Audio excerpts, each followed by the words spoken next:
Херодот, таткото на историјата, запишал вака. Од градот Аргос избегале кај илирите тројцата – Гаван, Аероп и Пердика. Од кај илирите, преминувајќи ги планините, втасале во Горна Македонија во градот Лебаја. Таму се главиле како слуги за плата кај кралот. Гаван ги пасел коњите, вториот брат Аероп ги пасел говедата, а најмладиот од нив Пердика ги чувал козите и овците. Жената на кралот сама им го готвела јадењето на слугите. И секогаш кога печела леб, лебот на слугата Пердика само од себе нараснувал двојно. Кога кралот чул за ова, веднаш помислил дека тоа е Божјо чудо и дека предвестува нешто големо, па ги повикал слугите и им рекол да си одат од неговата земја. Овие му рекле дека е право првин да си ја добијат платата, а потоа да заминат. Кралот, залуден од некој бог, покажал на подот каде што се спуштале сончевите зраци од баџата, па им рекол: еве ја платата што ја заслужувате. Гаван и Аероп останале стаписани, а најмладиот Пердика рекол: го примаме кралу тоа што ни го даваш. Потоа со еден нож го заокружил местото на подот каде што паѓале зраците. Откако така ги оградил, 3 пати зацрпел од нив и си ги ставил во пазувите, а потоа тој и неговите браќа заминале. Дури подоцна, некој од советниците му објаснил на кралот што направило момчето. Кога го чул тоа, кралот се накострешил и пратил коњаници за да ги убијат момчињата. Но реката толку надошла, што коњаниците не можеле да ја преминат. Момчињата дошле во друг дел на Македонија и се населиле блиску до градините на Мида.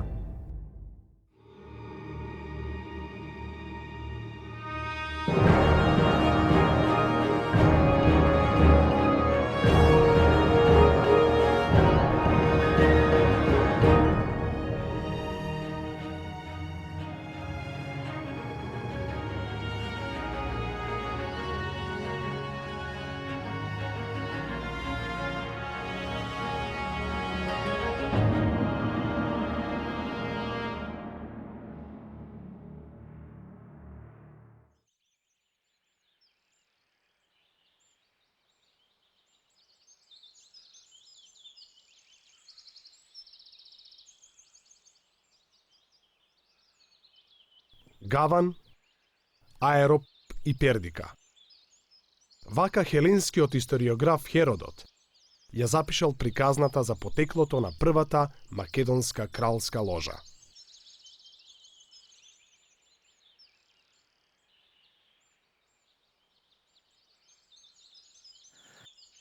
Мугрите на македонското кралство ги покрива мрак. За почетоците на македонската држава и за првите кралеви на династијата Аргеади има сочувано многу малку податоци, кои всушност имаат облик на легенда. Во историските извори се споменува и митскиот јунак Херакле, кој се сметал за родоначелник на кралската куќа Аргеади, како и 12 легендарни кралеви што потекнуваат од неговата лоза. За жал, само за тројца од нив, Темен, Кисеј и Каран, се зачувани легенди.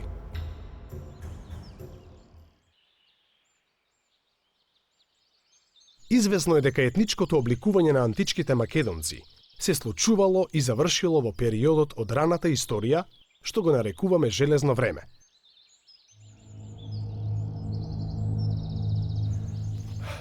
Од крајот на 8 век пред нашата ера почнал и процесот на создавање на единствената македонска држава, и тоа преку обединување на сродните македонски племиња под кралскиот жезол на династијата Аргеади. Од прилика во исто време почнува да се користи името Македонија. Изворите зборуваат за митскиот Македон, кој бил родоначелник на македонците.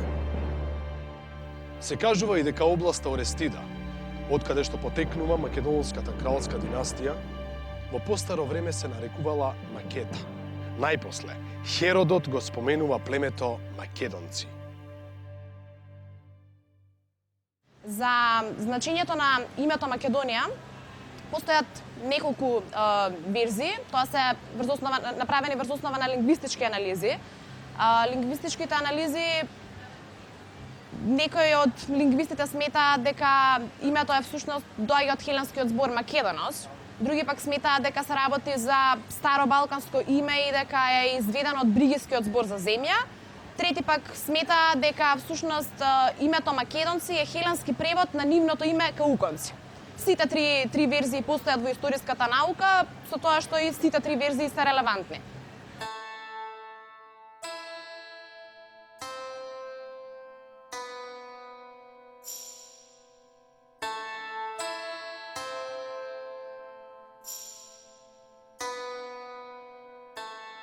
Со обединувањето на македонските племиња и почетоците на единствената држава, името Македонија добивало се пошироко географско и политичко значење. Освен географската територија, тоа почнало да ја означува и македонската држава, составена од сродни племиња кои постепено биле вклучувани во државата со јакнењето на власта на династијата Аргеади. Од градот Аига, Аргеадите најпрвин се ширеле кон исток. Нивната цел била да излезат на море, но и да добијат пристап до рудните богатства што ги криела планината Пангај. Псевдоскимос запишал: на темпејските извори се наоѓа земјата на македонците, каде што, како што кажуваат, кралува домороден македонец. Во прво време, со македонската територија владееле различни местни владетели. Тие не биле дел од државата на династијата Аргеади, а некои од нив воопшто не ја признавале власта на кралевите од Аига. Римскиот историограф Помпеј Трок пишува дека македонецот Каран завладеал во Македонија откако ги истерал сите други кралеви што држеле дел од неговата земја. Од хеленските извори знаеме за уште неколку имиња. Гета и Питак, владетели на едонците, Дерда, басилеј на елимејците, Антиох, басилеј на орестите, Арабај, кој владеел во Линкестида, Мосес, басилеј на ореските, Теутај во земјата на пајонците. Сите овие, порано или подоцна, ќе отстапат пред воената и политичката превласт на династијата Аргеади. Една по друга, нивните територии ќе влезат во составот на единствената македонска држава. За разлика од хелените, каде што имале полисно уредување, кај македонците нивното уредување било во кралство или монархија. Има две мислења дека македонската монархија била уредувана во конституционален тип и наспротивно дека била уредувана во персонално или автократско кралство.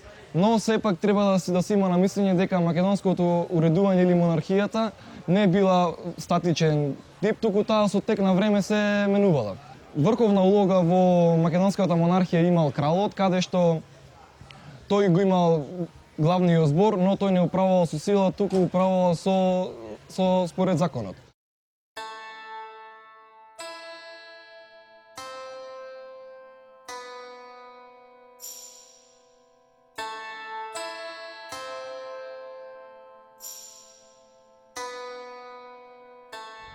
Денес излеговме на улица, за да видиме колку нашите сограѓани ја познаваат својата историја. Дали знаете во времето на кој крал од 4-тиот век од Старата ера ќе се поклопат политичките и географските граници на Македонија, кога кралството ќе го достигне својот зенит? Да, во времето на Филип II Македонски.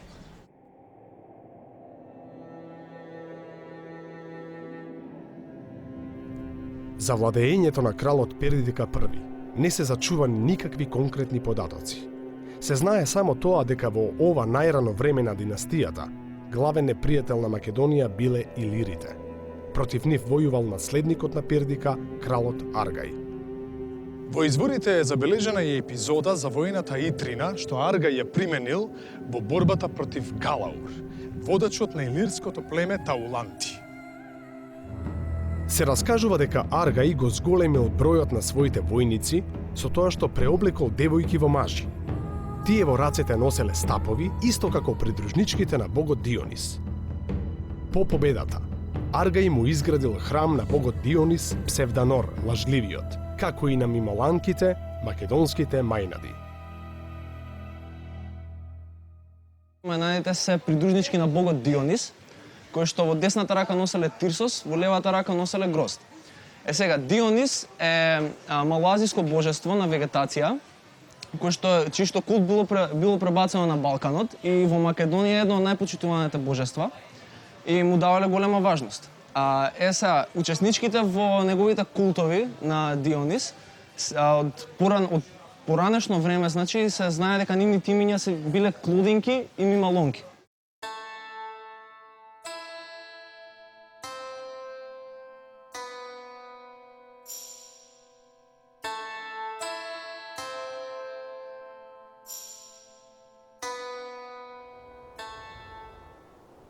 Во борба со илирите, кои ја нападнале македонската земја, загинал и кралот Филип I, а против нив војувал и неговиот наследник, кралот Аероп I.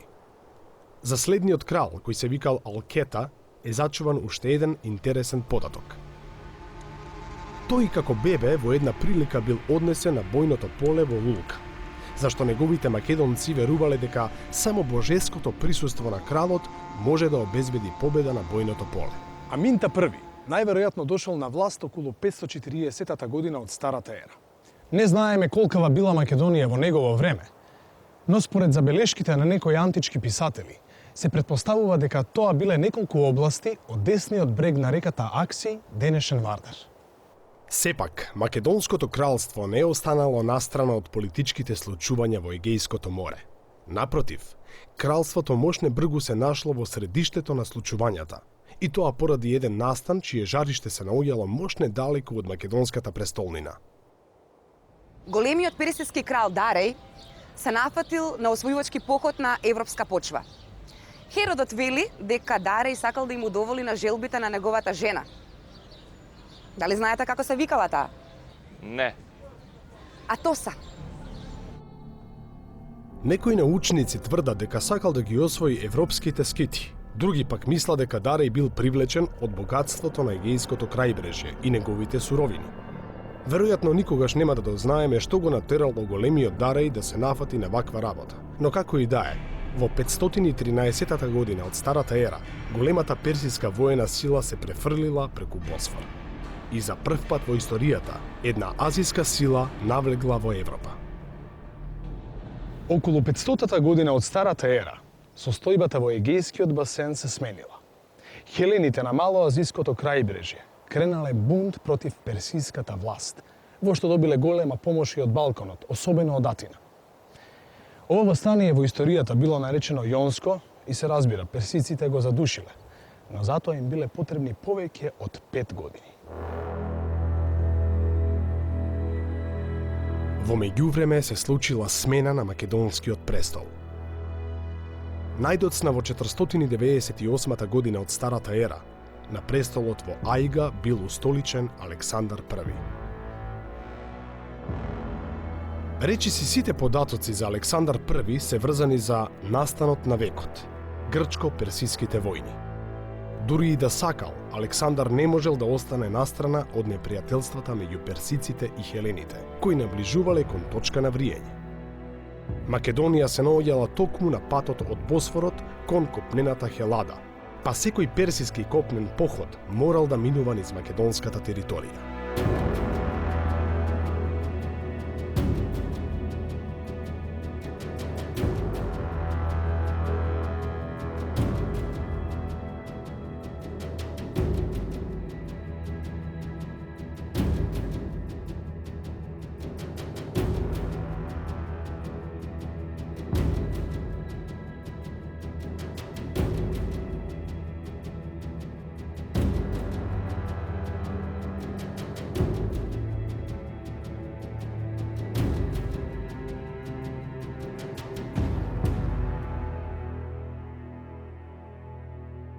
Значи, учествувал на страната на персиците и учествувал и на страната на античките грци делумно. И прегарот Фил Хелен е резултат на неговата поствоена пропаганда, бидејќи персиците биле поразени во таа војна и победници излегле полисите хеленски и кралството Македонија, кое било тогаш во голем подем. Александар I барал начин да излезе на меѓународна сцена затоа единствен излез било Олимписките игри. Олимписките игри биле излез и услов за присуство било хеленското потекло. Александар тоа го немал и ја искористил истоименоста на градовите Аргос Орестикон, од каде што потекнува династијата, и Аргос на Пелопонес, но може да се каже дека не учествувал на Олимписките игри, бидејќи во списоците од Олимписките игри неговото име го нема, иако наводно победил. Прекарот Фил Хелен, кој значи пријател на хелените, нам ни кажува доволно дека Александар не бил хелен. Прекарот најверојатно му е даден епитетот во хеленистичкиот период во Александрија со цел да се разликува од Александар Трети Велики.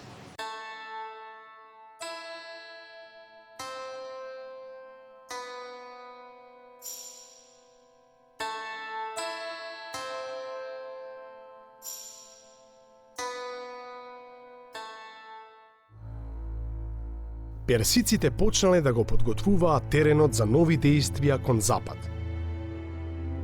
Начело на овие операции стоел прочуениот персиски војсководец Мардони, син на благородникот Гобрија.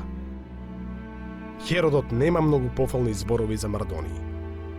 Тој пишува дека војската на персиецот била речиси сотрена од племето Бриги.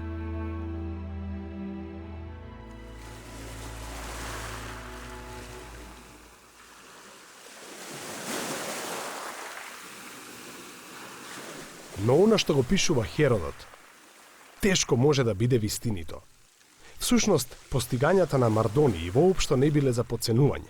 Бригите, иако победиле, сепак не го одбегнале персискиот јарем.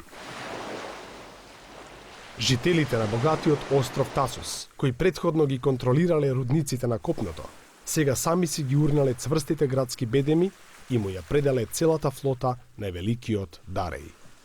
И не треба многу за да се свати дека за само неколку месеци Мардони во целост ја исполнил задачата што му била доверена. Персиската власт во Европа била целосно обновена.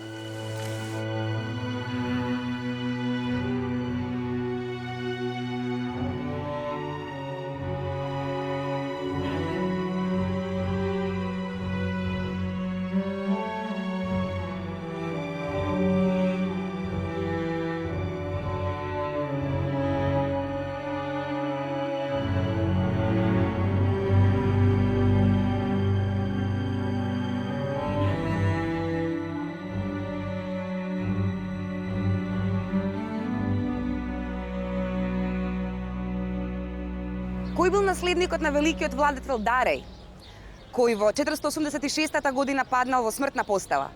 Не знам, кој бил? Неговиот син Ксеркс, кој решил еднаш за секогаш да се пресмета со хелените на оваа почва. Во 483 година, Бубарес, сопругот на македонката Гигаја и зет на Александар I, бил пратен да го надгледува копањето на големиот канал преку полуостровот Атос на Халкидик, откаде во блиска иднина требало да мине моќната персиска флота. Откако завршиле сите подготовки, флотата се пробила до Термајскиот залив.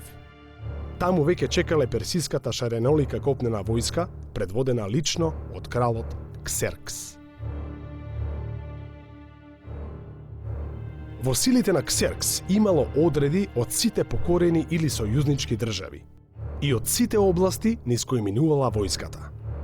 Оставени без избор, во персиската војска се нашле борци од безмалку сите племиња што живееле на Тракиското и Македонското крајбрежје. Така што кон персиската војска морал да се приклучи и Александар I. Здружените хеленски сили се подготвувале да го пречекаат страшниот непријател во тесницот Темпе, токму на границите меѓу Македонија и Северна Хелада. Но македонските гласници на кралот Александар ги предупредиле своите соседи, кои веќе биле построени дека ќе бидат заобиколени преку други премини. По ова, хеленските чети се повлекле кон југ, овој пат Тие се утврдиле кон тесницот Термопили, на јужната граница на Тесалија. Со овој потег македонецот постигнал две цели. Не само што успеал да ја пренасочи персиската војска од Македонија во Хелада, туку истовремено, иако бил построен во персискиот боен ред, успеал да го избегне војниот судир со своите довчерашни соработници хелените. Таа зима Александар I пристигнал во Атина. Како пратеник на кралот Ксеркс и војсководецот Мардонии, македонецот им носел на атињаните понуда за оделен мир и сојуз со Персија. Зошто на оваа задача бил испратен токму Александар? Персискиот план бил едноставен и логичен. Најважно било да се порази Атина, зашто тоа би значело крај на борбата на здружените хеленски сили. Без Атина како сојузник, другите градови би немале друг избор, освен безусловно да му се покорат на персискиот крал. Токму затоа, пораката што Александар ја донел во Атина била мощно примамлива. Да спомнеме прво за македонските божества, дека имаме македонска интерпретација на хеленските божества. Најголемо и врховно божество во Македонија и најпочитуван бил богот Зевс, бог на светлината и молњата. Најстаро македонско домородно божество кое нема хеленска интерпретација е божеството Ма, таа е божица на војните. Значи, божица на војните и се смета дека таа е една од најважните божества во Македонија. Исто така, друго божество кое нема хеленско потекло е божеството Беди, кој се смета дека е бог на водата.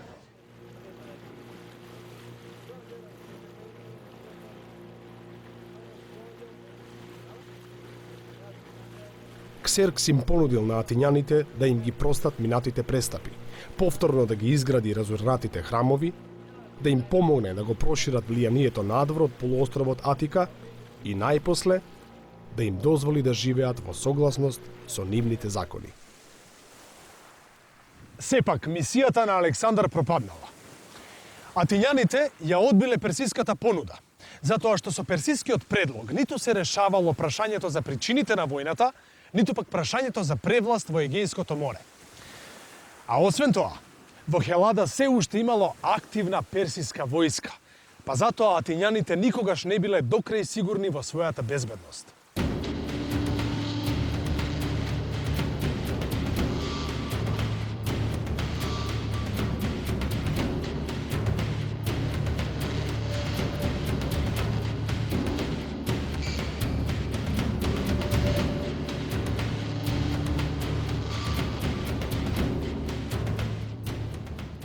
По поразот и повлекувањето на персиците, Александар и хелените морале да продолжат да соработуваат. Александар како персиски помагач и непријател не им бил од корист ниту на македонците, ниту на атињаните. Но затоа Александар како таен сојузник на хелените и снабдувач со дрво, бил токму она што во повоениот период им бил потребен на Атина и на нејзината флота. Во битката кај Платаја, Александар најпосле морал да ги построи своите војници против хеленските. За жал, за улогата на македонските одреди во оваа битка не е зачуван ниту еден податок. Во секој случај, под водството на спартанецот Павсанија, здружените хелени извојувале блескава победа. Персиците, тешко поразени, морале да се подготват за долго и мачно повлекување кон Азија. По повлекувањето на персијците, на териториите меѓу реките Акси и Стримон, веќе немало цврста власт. Александар лесно го искористил ова и наметнал контрола врз македонските области се до брегот на Стримон, кој станала источна меѓа на проширената македонска држава. Пристапот кон новоосвоените територии лесно можел да се брани кај најлесниот премин преку реката наречен Девет патишта. Таму половина век подоцна Атина ќе основа важна колонија Амфипол, која ќе стане јаболко на раздор не само меѓу македонците и хелените, туку и меѓу Атина и Спарта.